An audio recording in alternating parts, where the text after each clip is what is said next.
You address the problem, but you do not lock down the state for the best part of a year. People have died.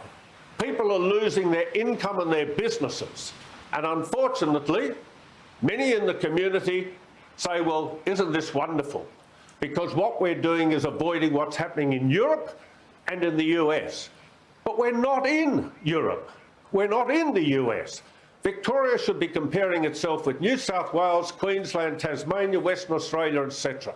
And by any similar test, this has been disastrously handled, and the corruption in the failure of the government and its ministers and public servants to be honest with the community they lead only compounds the problem. And so often is the case, it's not the original mistakes that have become the major issue, it's the cover-up that continues to this day.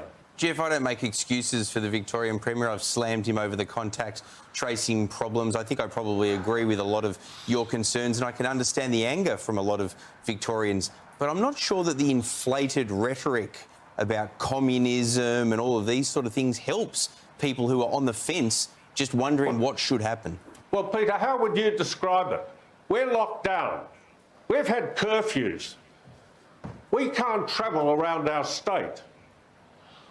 Businesses can't open. And they're all decisions of one man. Now, all right, I accept communism, a bit over the top. But it's a dictatorship. He doesn't listen to people in his own party. He doesn't listen to business community and health officials. He is making these decisions on his own.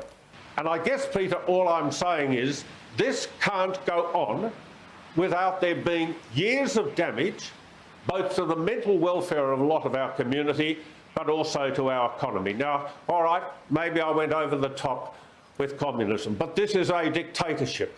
I've never seen anything like it, and there's never been anything replicated in any other part of the world in dealing with this virus. So what would you call it? Not communism or a dictatorship. What would you call it? Well, I would call it over the top. Give me a name. Well, I would call it over the top. I mean, he's elected by his own party. They can remove him. It's not a dictatorship. 800 people who have died. There are hundreds of people, families, small businessmen who have lost their income and their financial security.